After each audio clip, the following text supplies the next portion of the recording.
4 సబ్స్టేషన్లు తప్ప అన్ని సబ్స్టేషన్ల కరెంటు గురించి 2 గంటల లోపలనే మొత్తం కరెంట్ ఇచ్చే పరిస్థితికి వస్తున్నాం.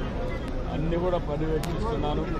ఎప్పటికప్పుడు రియల్ టైం గవర్నెన్స్ ద్వారా పర్యవేక్షిస్తూ ఎప్పటికప్పుడు అన్ని శాఖల హెడ్స్ కూడా దీన్ని పర్యవేక్షిస్తున్నారు. కలెక్టర్ సమర్థవంతంగా పనిచేస్తున్నారు. చాలా వరకు ఒక మాటలో చెప్పాలంటే నేను చాలా తుఫాన్లు చూశాను, చాలా సంక్షోభాలు చూశాను. కానీ ఈసారి మాత్రం జిల్లా యంత్రాంగం, అదే మరి రాష్ట్రంలో ఉండే అధికార యంత్రాంగం, ప్రజాప్రతినిధులు కలిసి సమిష్టిగా పనిచేశారు.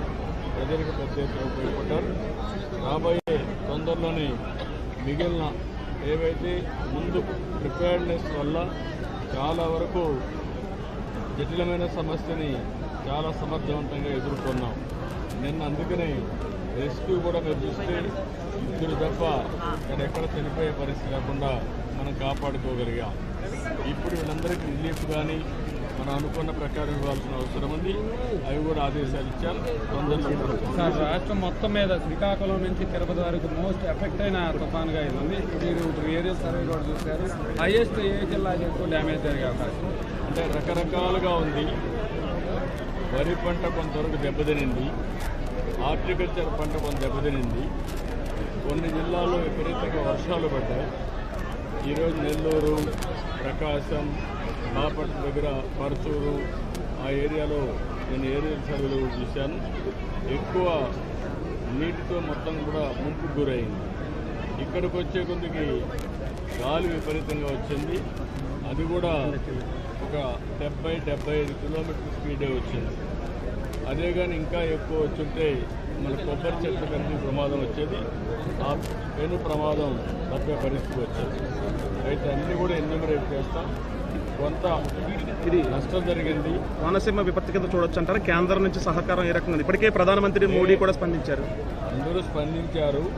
మనం కూడా జాగ్రత్తలు తీసుకున్నాం. ఇక్కడ ఆస్తి నష్టం ఉంటుందో దానిపైన రిపోర్ట్ ఇస్తాం. ఆ రిపోర్ట్ ప్రకారం కౌలు రైతుల పరిస్థితి వాళ్ళు కూడా కౌలు రైతులకే వస్తుంది నష్టపరిహారం. ఆక్వారంగం మీద కూడా ఏదైతే సముద్ర తీర ప్రాంతం ఆక్వారంగం కూడా పట్టు రాకుండానే ముందే పట్టేశారు సార్. వాళ్ళకి కూడా ఇబ్బంది కలిగేటట్టు మొత్తం మీకు అన్ని విషయాలు కూడా అనలైజ్ చేసుకుంటా.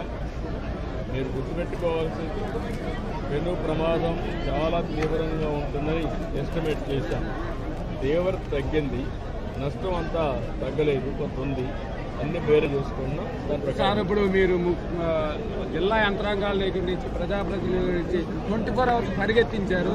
క్షేత్రస్థాయిలో కూడా అదే పరిస్థితిలో ఇక్కడ పనిచేశారు. మీరు మాట్లాడారు బాధితులతో, బాధితులు ఏమంటున్నారు? వాళ్ళు అందరూ సాటిస్ఫై అయ్యారు. వేరే సమస్యలు ఉన్నాయి తప్ప ఇక్కడ మాత్రం అందరూ హ్యాపీగా ఉన్నారు. 3 రోజుల భోజనం కానీ వస్తువులు కానీ అన్ని విధాలు హ్యాపీగా.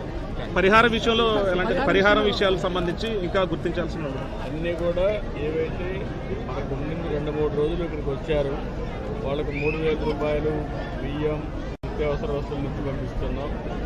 ఇక్కడుండే ఫిషర్మెన్ కమ్యూనిటీకి ఇబ్బందులు ఉన్నాయి. 3-4 రోజులు వేటకు పోలేదు. అందుకే 50 కేజీల బియ్యం వాళ్ళకి స్పెషల్గా వాళ్ళకు కూడా ఇస్తున్నాం.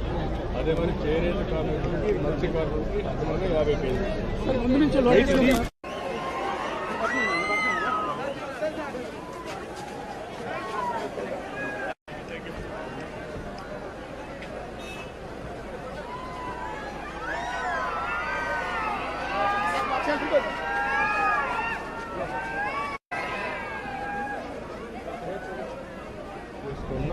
సార్, ఇప్పుడు మీరు జిల్లా